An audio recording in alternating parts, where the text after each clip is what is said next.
All right. Good afternoon. You may be seated. Mr. James, you may be seated now. We could publish for 87.5. Okay. Which business? What, I don't own it. Now, again, you guys have him in there for several hours. You're pressuring him. At any point, did he ever admit to even owning a gun? He did not. Clip 87.7. I want to hear you say is that your story? Is that what you're going to tell us? I'll stack bottles, whatever.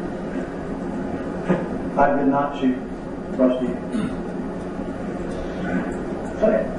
If that's what you would.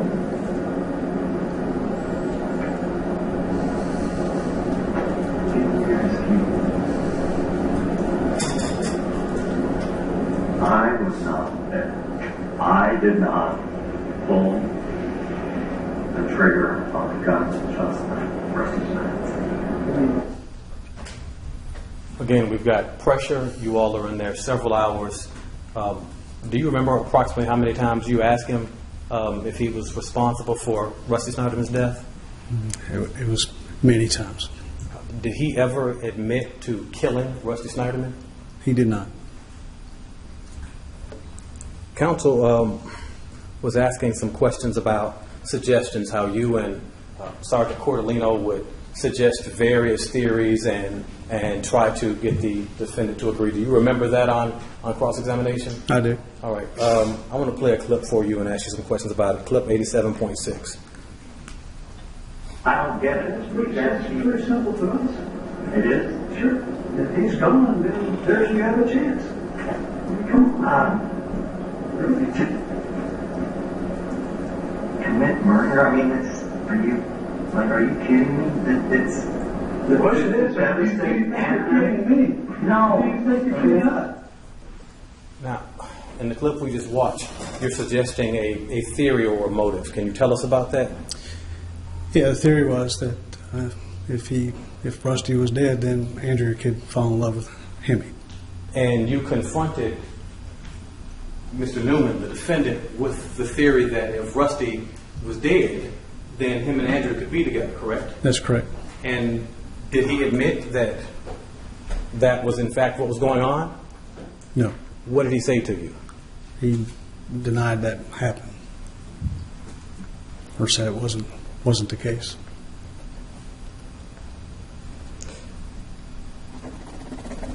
Counsel also asked you on cross-examination about some of the financial problems that the defendant was talking about during the interview. Yes.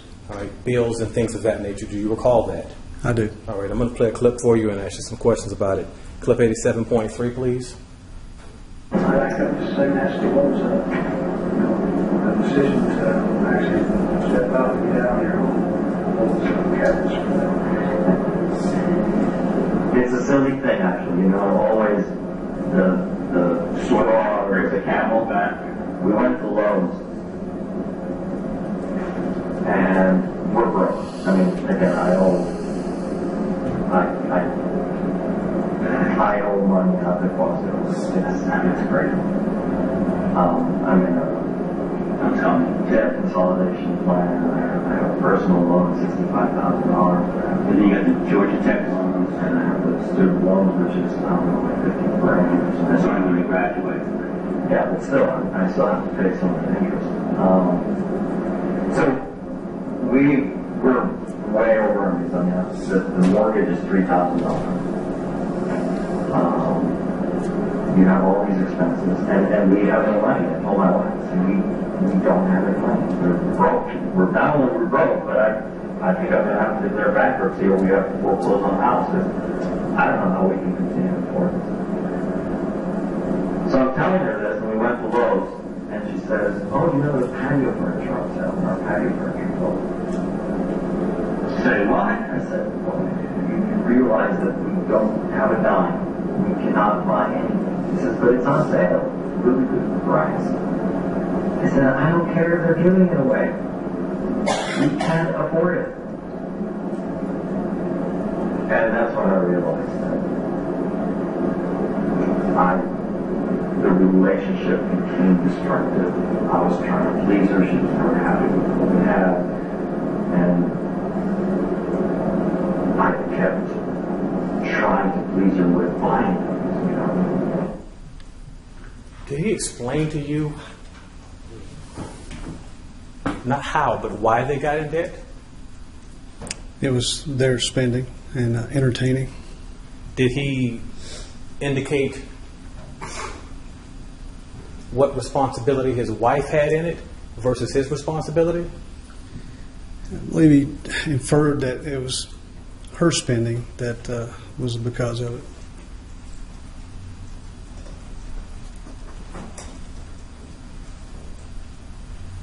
Got one more clip for you. If I could play clip 87.1.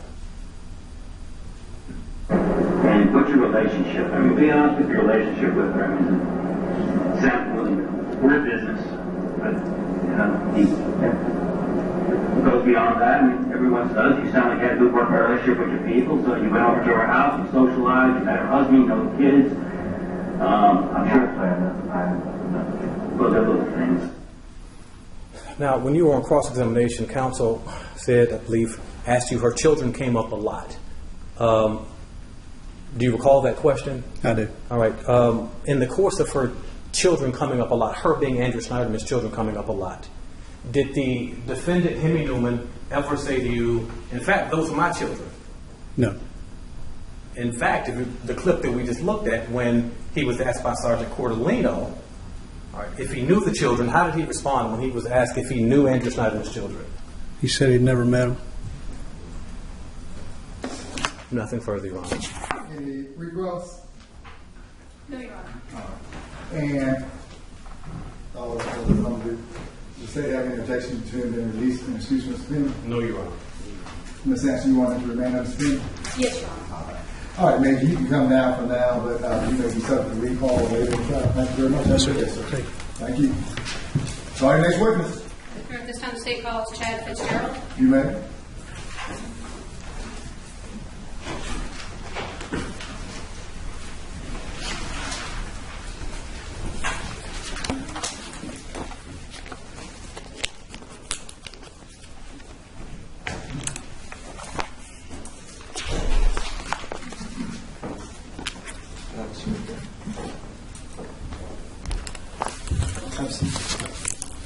Raise your right hand.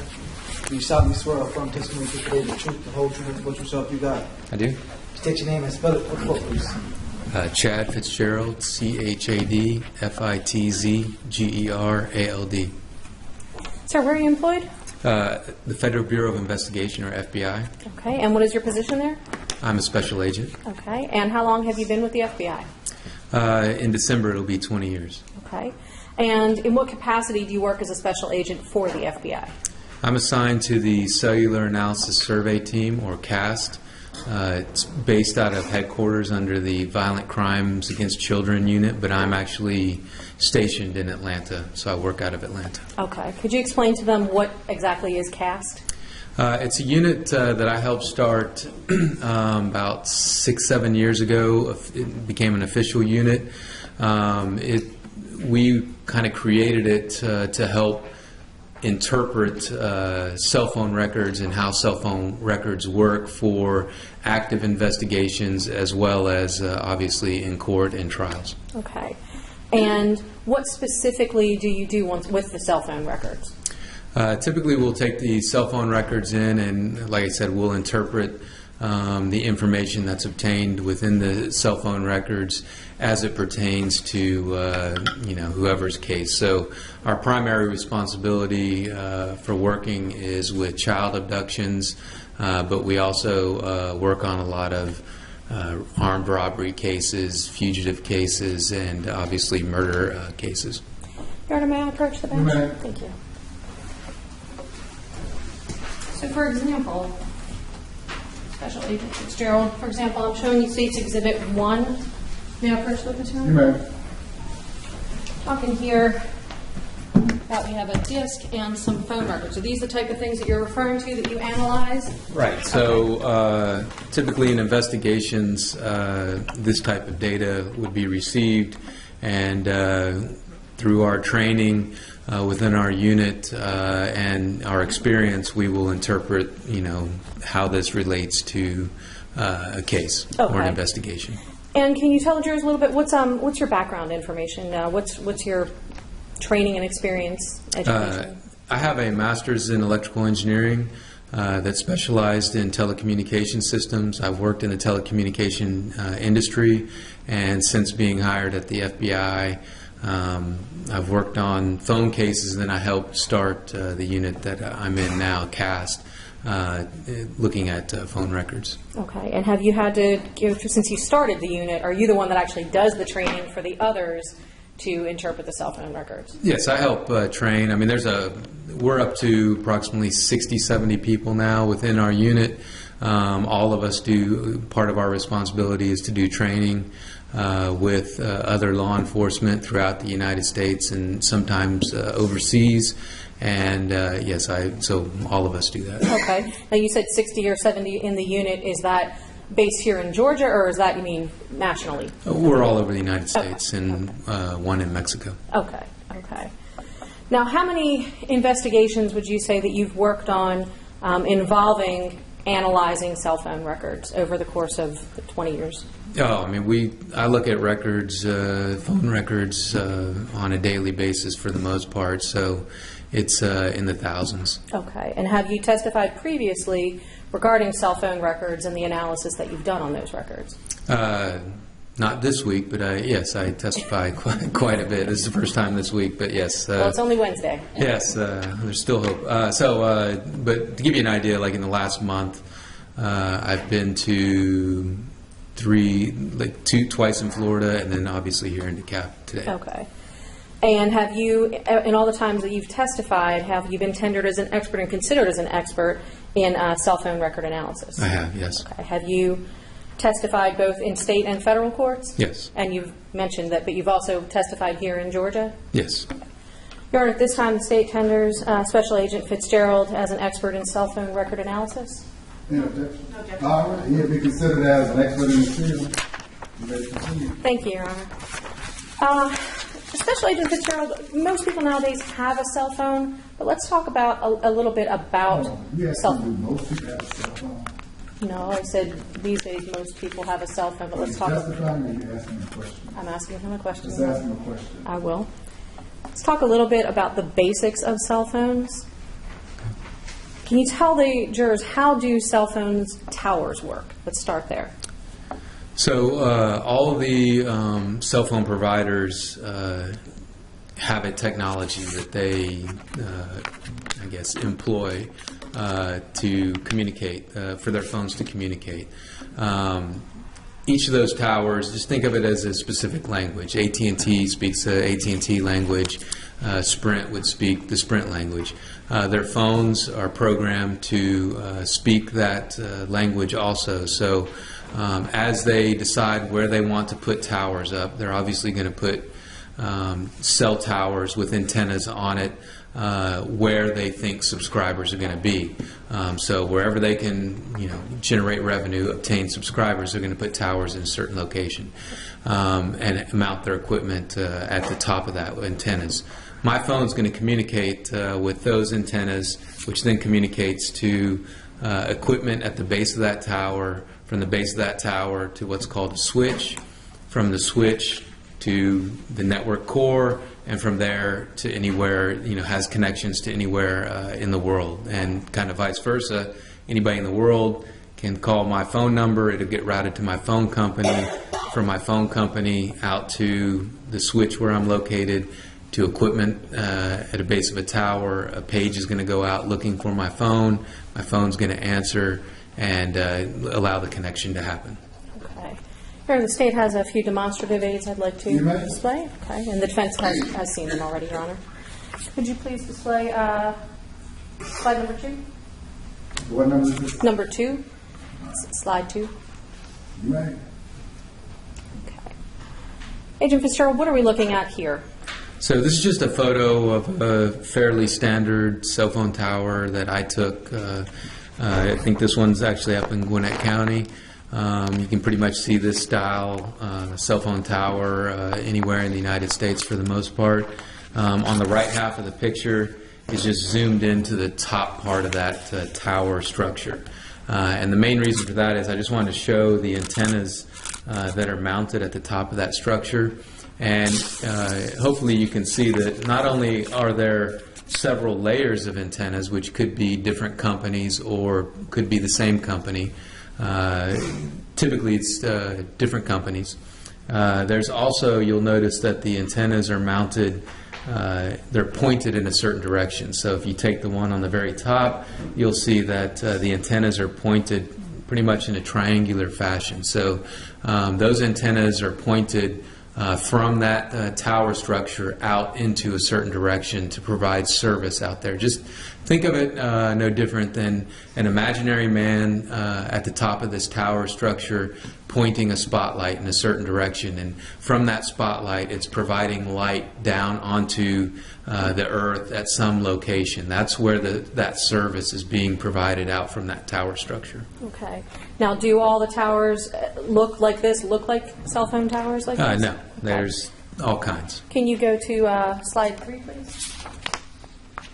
What are we looking at here? So this is just a collage of different towers that I've put together, and the only reason I put this slide together is just to make sure you understand that just because you see a tower that you may be right across the street from that tower, if that tower does not have your company's antennas on top of it, that tower does not exist. So just because you see a tower doesn't mean that's the tower, or just because you see a tower, that does not mean that's the tower your phone is communicating with. And just because you don't see one doesn't mean there isn't one behind you, one street over, or like in this one slide, disguised as the side of a building or something else. Okay, so now in this slide, could you, Your Honor, may he step off the Oh, yes, screen? ma'am. And there's a pointer up there if he wants to use He's, it. Okay, I got You monitor. want him to- you want him to yes, he come can out? come down, yes, Your Honor, thank you. Okay. Yes, thank you.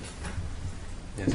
Go ahead. Can you point out to the jurors so that we see what we're talking about here? What You want him to are, get the pointer so he won't be blocking the screen. There's a- yes, he's got one. I have Oh, yeah, you don't? Okay, that's Yes. fine. Can he, would it be easier for you, Agent Fitzgerald, if you step back a little this way from the screen? Okay. Thank you. So just kind of point out where some of these towers are so that we know, So, we know what you're talking about. my pointer's not Yeah, the bright enough to laser- show. Yeah, the laser pointer's not gonna show up. Yeah. There's another one I passed down, Mr. James. What's the difference? He was laying right there in the transfer exhibit. Oh, I see. Yeah, thank you, Madam Juror. So you have like a flagpole. They sometimes that's fairly common to disguise the antennas inside the flagpole mast on the side of a building or on the top of the building, but to look like the architecture of the building. You also have on the side of the building down here. So there's a bunch of different ways they can disguise it, hide the antennas. Okay, thank you. Now, what type of information is kept by the cell phone providers? So pretty much for their business to operate, they have to, all the providers, whether it's AT&T, Verizon, Sprint, or T-Mobile, they have to keep some record of your call, and they have to have that record for quality control purposes. They have to maintain that record so they can allow you to have your call connected. They generally have to know where you are located so they can deliver a call to you. And once you're in a call, they have to have a record, maintain a record of where you are located so they can keep that call connected. As well as at the end of the day or at the end of the month, they also need to know how many resources you've utilized on their network so they can bill you appropriately. So you've entered into an agreement with your network provider, whoever it is, AT&T, Verizon, Sprint, any of them, T-Mobile, and they need to know, how many resources you're utilizing on that network so they can bill you appropriately and generate that revenue. They just can't pick a number out of the air. Okay. Can you please show slide number 5, please? Agent Fitzgerald, what are we looking at here? So this is a sample of AT&T call detail records. So this will be a sample of every AT&T customer back in 2010. This would be the type of records that are maintained within the AT&T network for everybody that has a phone within their network. And I just explained, going from left to right, the different columns from the bottom. And a lot of them are self-explanatory. So you have date and time on the far left, and then as you kind of work your way across to the right, it will give a connecting, like the date and time, and then you have an originating number and a terminating number. Just think of that no different than who's the call from, the originating number, who's the call going to, that's the terminating number. So those are the phone numbers. You have the elapsed time of the actual call. You have the number dialed, if it was dialed on the handset, and you have some identifiers of the phone and the SIM card that goes into the phone, just serial numbers. And then on the far right, you have a combination of numbers that will identify the resource that, or the tower and sector that was utilized to make that call or receive that call. And that series of numbers is unique within the entire AT&T network. So it's pretty much, think of it like a fingerprint or a snowflake. There's only one of them in the AT&T system. We can look at that combination of numbers, and I can determine from another list. They maintain a tower list of where all of their tower structures are located. I could cross-reference that unique set of numbers with that tower list and determine an exact point on Earth where that tower is located. In addition, a lot of times I can also determine which direction, if you remember, the antennas are pointing, or which direction that spotlight is pointing down to the Earth. So we then know where the intended service is for that particular tower. So AT&T is nice enough to also give us the latitude, longitude. So instead of having to cross-reference that set of numbers, that unique set of numbers, that fingerprint or snowflake, they already included the longitude, latitude, and the azimuth, or that direction, the orientation that that spotlight is pointing for us in this set of records. Okay. Can you back out of there on the same screen? We'll just go to the regular screen. Okay. In the top left corner of the, go down a little bit, in there. Agent Fitzgerald, when we're looking at this, when it says voice usage for, yes, what does that mean? That's the actual number of the subscriber. So that would be the number you'd dial if you wanted to contact this person. So this is specific to 404-797-3650. Okay. And are these going to be phone calls, or are these going to be text messages, or both? In the set of records that we get, we get both of those. We get voice. They're divided into sections. So we'll get all the voice calls, incoming, outgoing phone calls. We'll also get text messages coming in and out of that phone. Okay. And in the text messages, how are they notated on the phone records? Will they say text usage, or will they say something SMS, else? so short message service. SMS will yes. will equal text? Yes. Okay. And with regards to, before you mentioned that the terminating number, and then you also referenced the number dialed, are they typically, can you do a screen with both of those in it, please?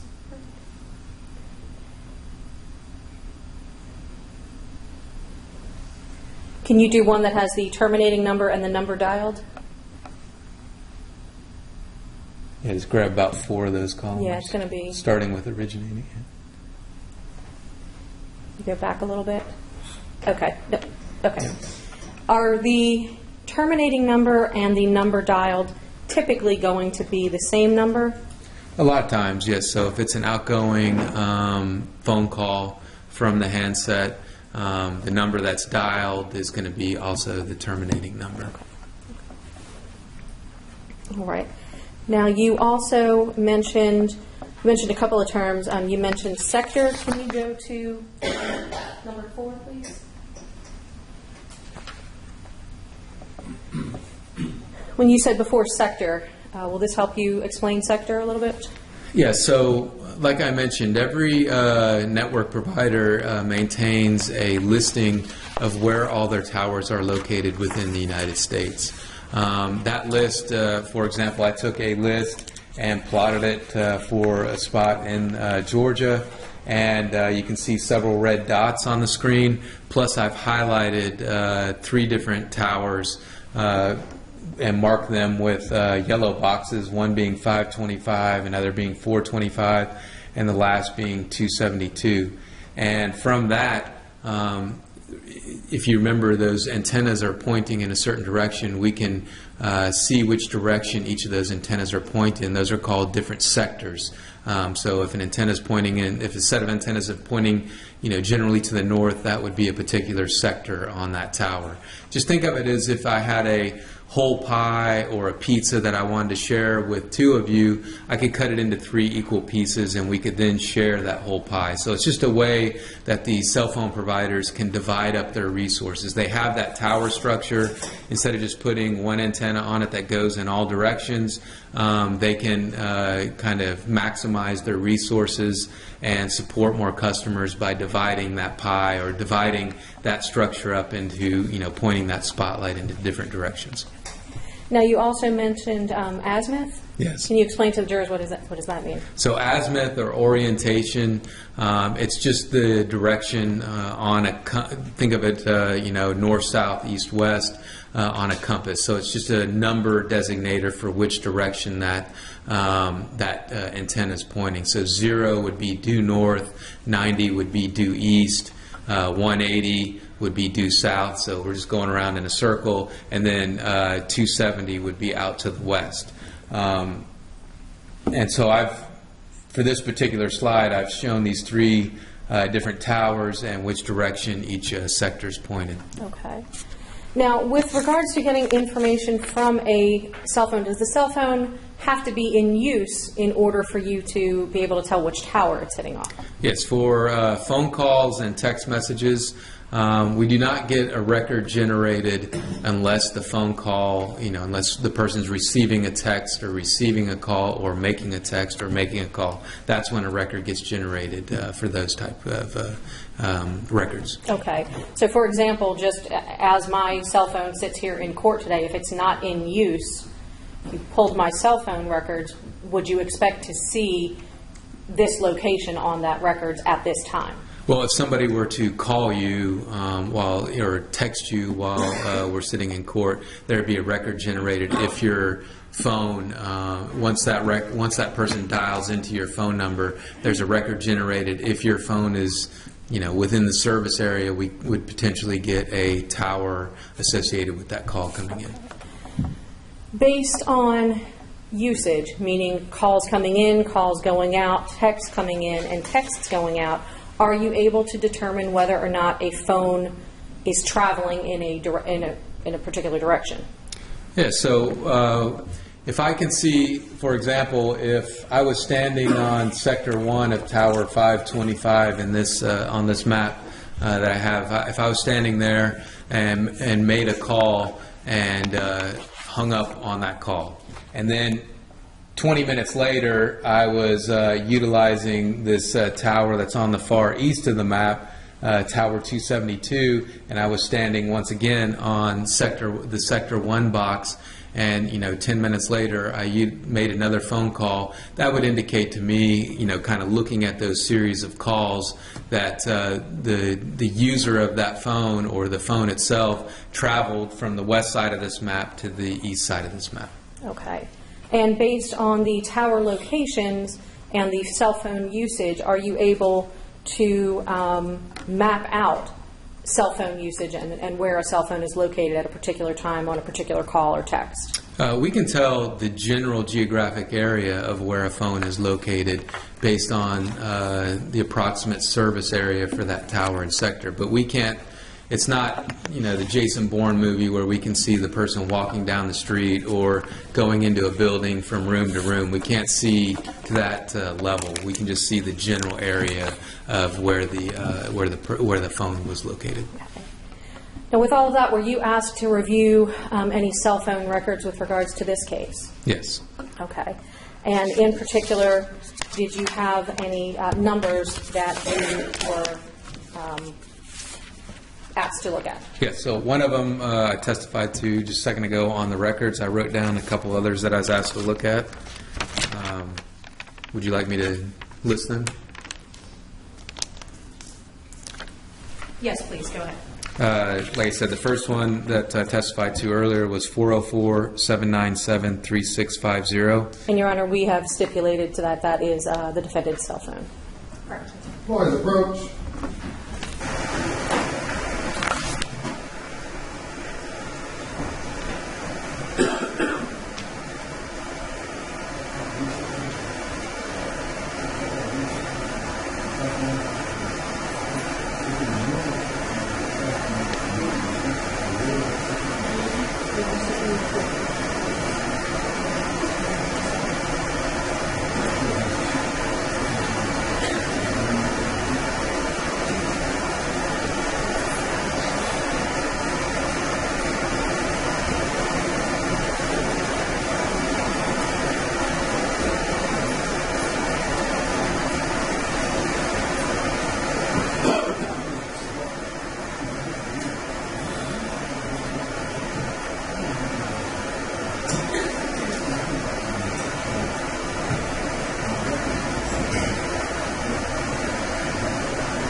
You may proceed.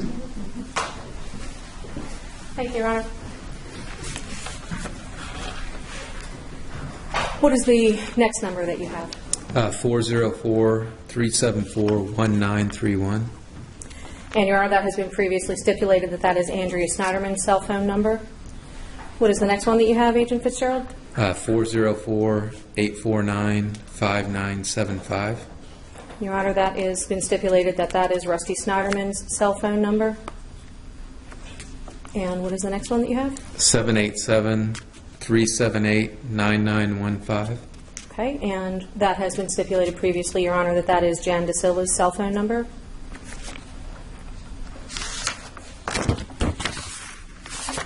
Okay, now, Agent Fitzgerald, did you go ahead and map out certain things that you located within the cell phone records? I did. Permission to approach, Your You Honor? may.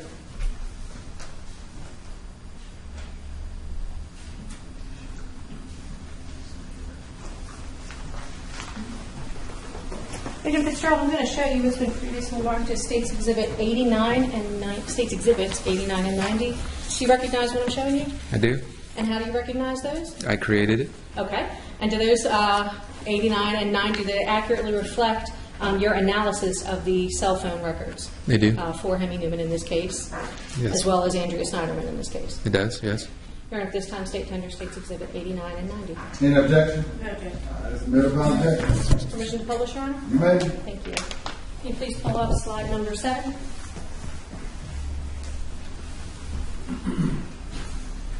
Agent Fitzgerald, what are we looking at here in States Exhibit 89?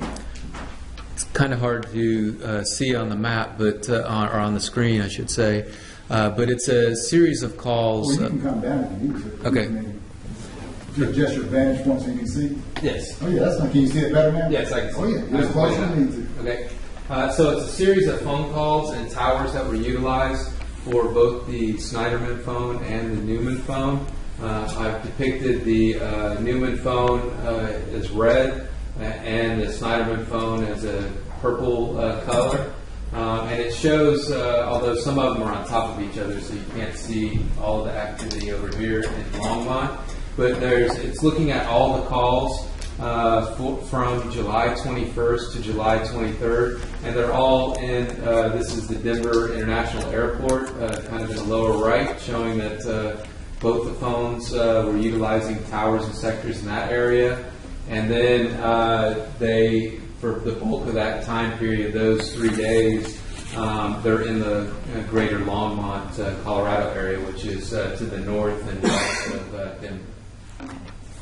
And so the first, I think in the box, the first phone call that was in the Denver, or both of them were in the Denver area, was at 8:12 p.m. on July 21st. And they both, looks like they both departed the Denver area. The last tower that was used was at the Denver airport on the 23rd at 6:40 p.m. Thank you.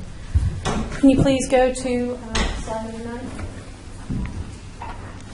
Okay, now we're looking at States Exhibit 90. Special Agent Fitzgerald, what are we looking at here?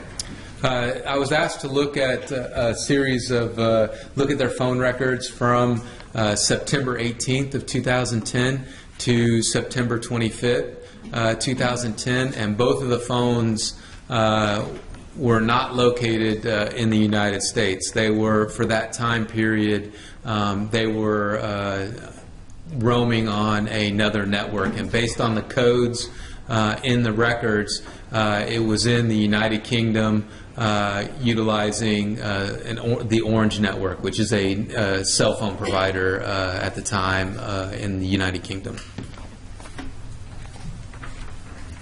And based on that, you mentioned they were in roaming status. Can you explain to the jurors a little bit about what that is? So, like, for example, AT&T has agreements with other providers, in this case, Orange cell phone provider.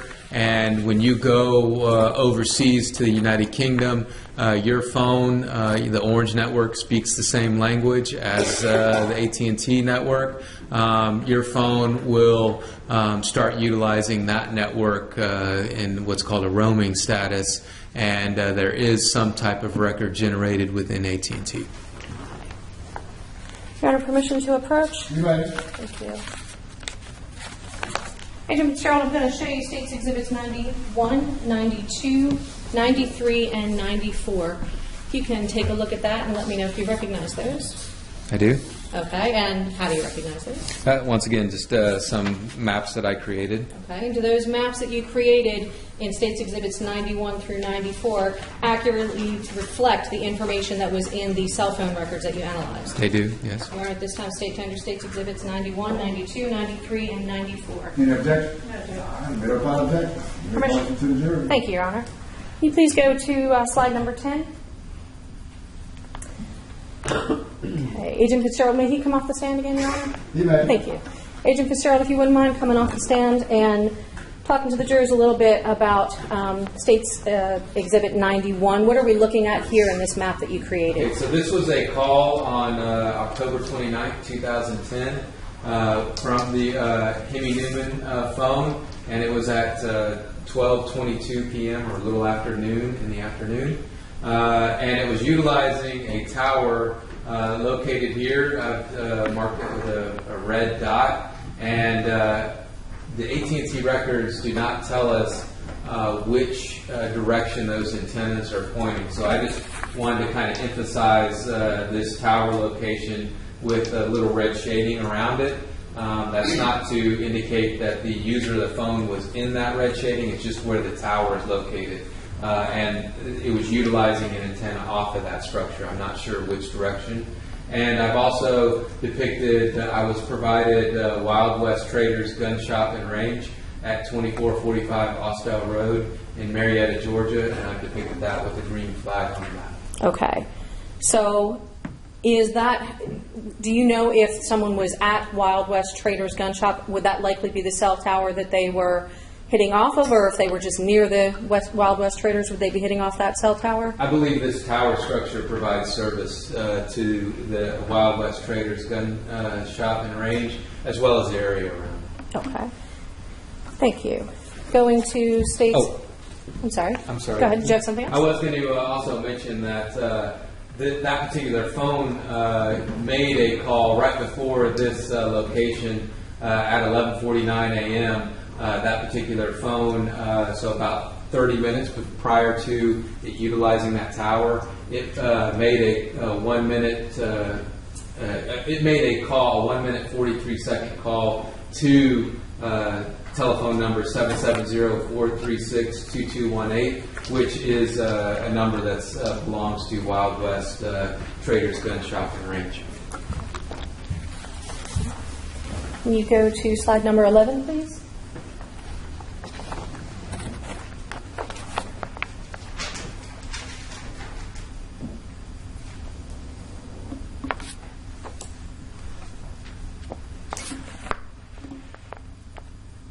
May he come off the stand again now? Thank you. Agent Fitzgerald, what are we looking at here in slide number 11 with regards to October 30th, 2010? So this is just the next day.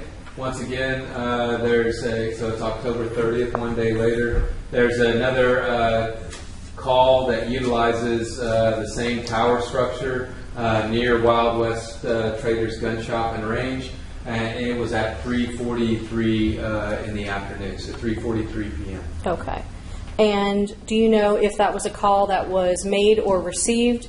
First of all, whose phone is this that has that call? This is the Hemy Neuman phone. Okay. And do you know if that call was made or received by Hemy Neuman's phone? It was an incoming call, so it was received by the Neuman phone. Okay. And do you know if there was any time was there a answer to the call, or do you know if there was any I know you don't know the conversation, but are you able to see if there was any timed conversation?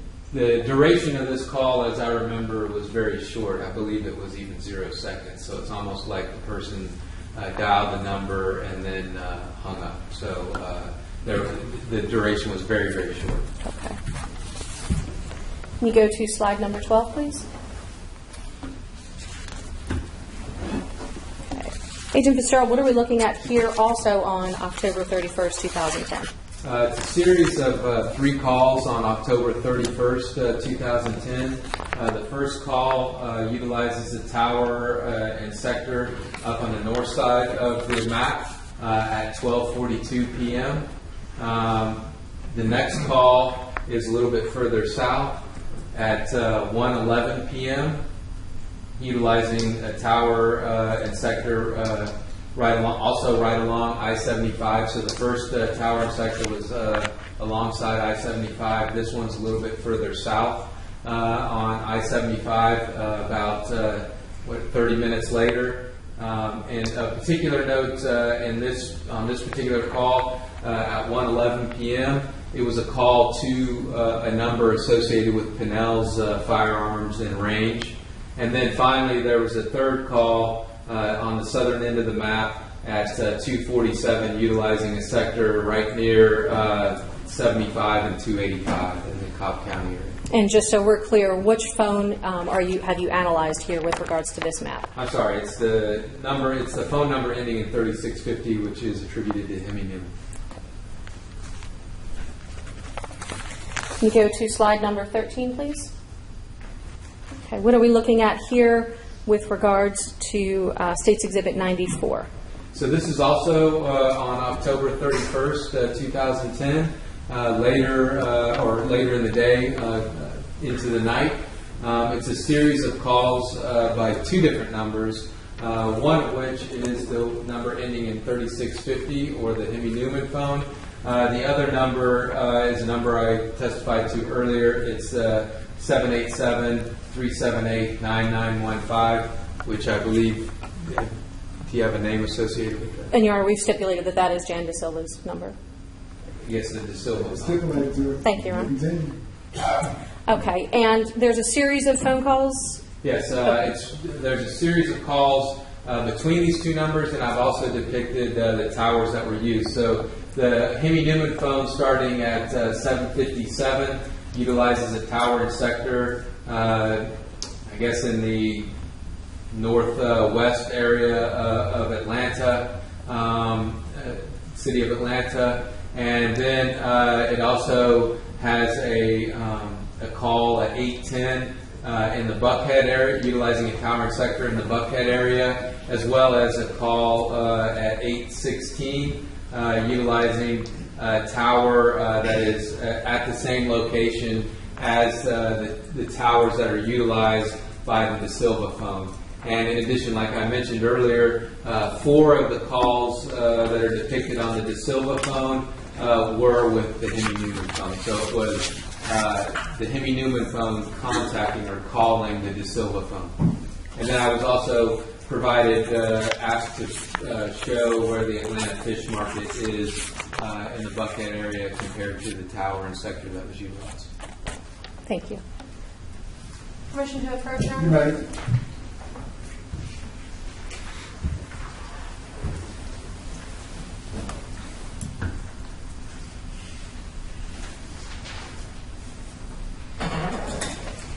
Sure, I'm going to show you State's Exhibit 95, 96, 97, and 98.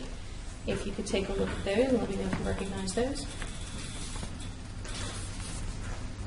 I do. Okay, did you also create those? I did. Okay, and do those State's Exhibits 95, 96, 97, and 98, do they accurately reflect the analysis that you did on the cell phone records associated with this case? They do. Your Honor, at this time, State tenders 95, 96, 97, and 98. Any objection? All right, 95, 96, 97, 98, admitted without objection. May publish to the jury if you wish. Thank you, Your Honor. You're welcome. Can you please show slide number 14? Okay.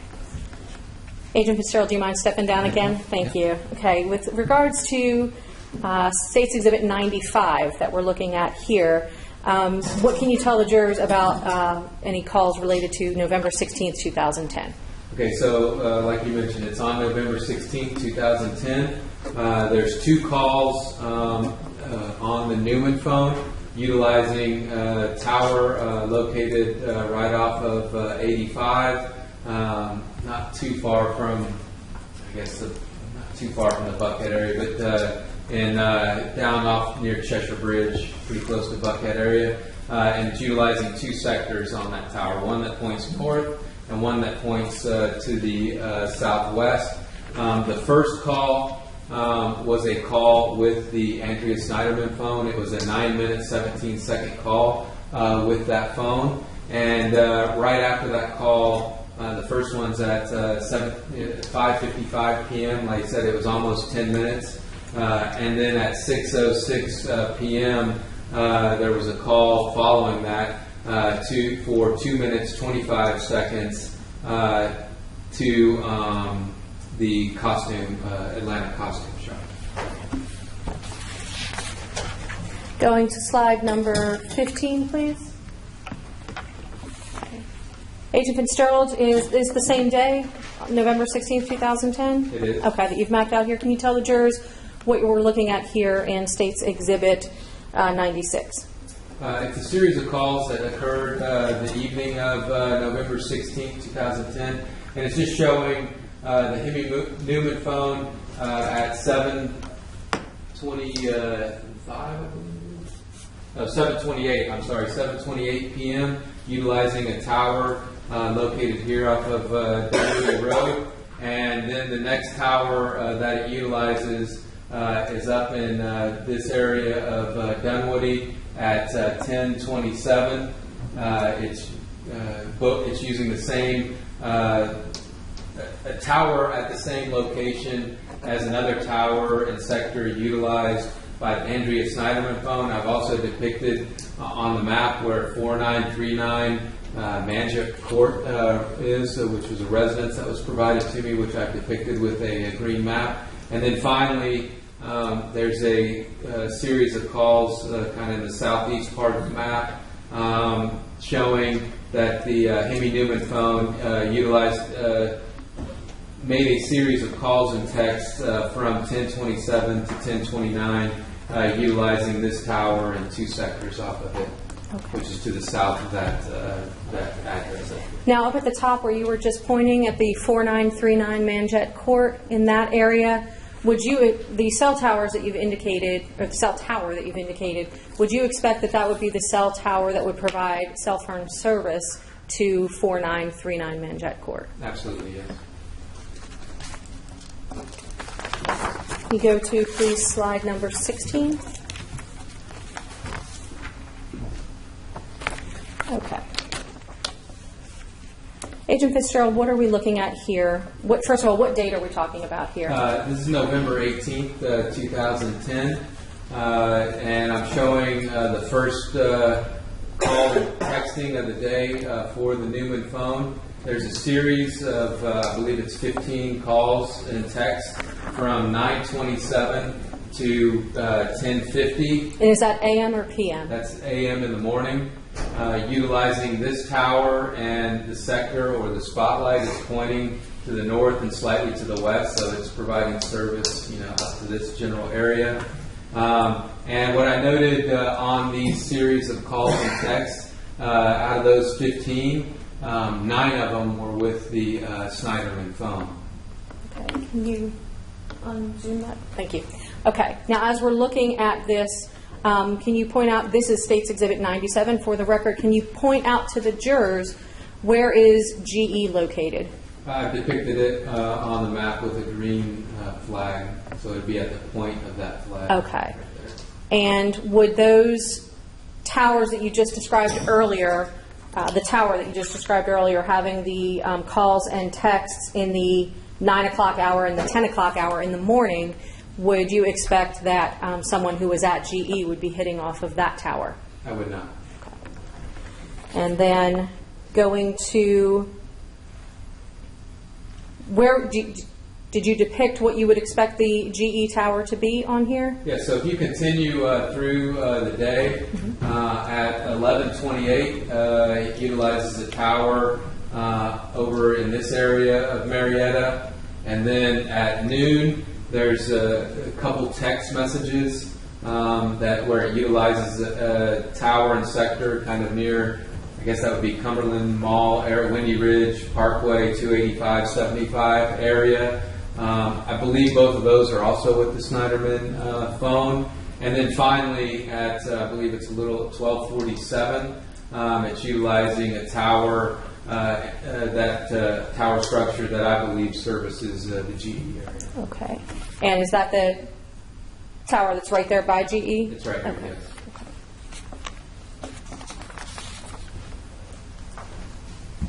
Now, at any point, just to be clear, at any point during that time, in the morning hours, in the 9 o'clock hour, Was the defendant's phone hitting off any cell towers in Dunwoody? It was not, no. And just to be clear, was it hitting off any cell towers near GE? No, well, At that time. if you define near, I mean, it's to the west of GE, Would it but be receiving service if the phone was at GE? Would it be receiving cell phone service from that tower? I do not believe it would. Can you please go to slide number 17? Agent Fitzgerald, what are we looking at here in State's Exhibit 98? I was also asked to look at the Sneiderman phone and compare how many times the Sneiderman phone was in contact with the Neuman phone versus the phone attributed to Rusty Sneiderman.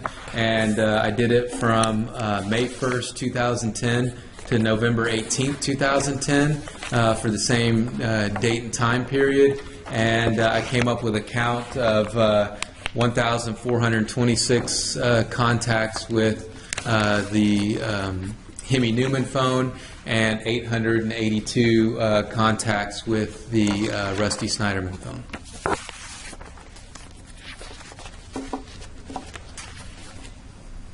Can you show the records on it? Thank you. Referring back to a page from State's Exhibit 1 that you have in front of you. It's going to be page 100 and then page 101 as well. At the bottom of page 100, you see that highlighted portion? I do. Okay. Can you zoom in on that, please? Okay. Let's talk about what day was this? Okay, so this is just a sample of the records for this particular time. You can see it belongs to the 3650 phone number, the Hemy Neuman phone number, and this is a voice call on November 19, 2010 at 11:48 p.m.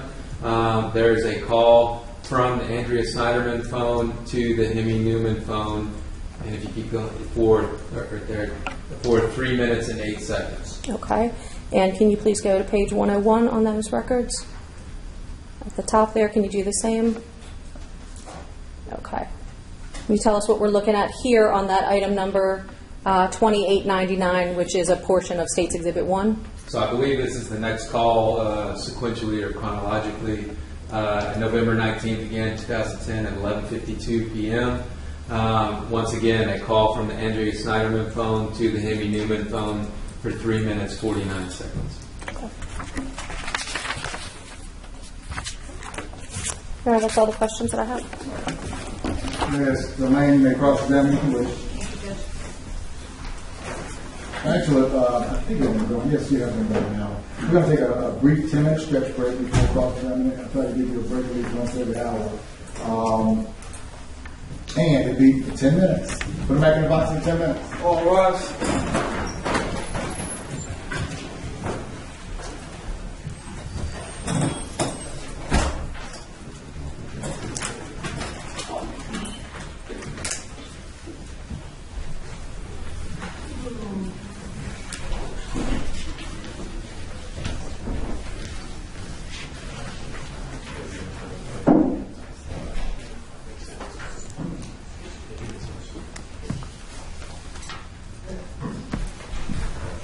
May be seated.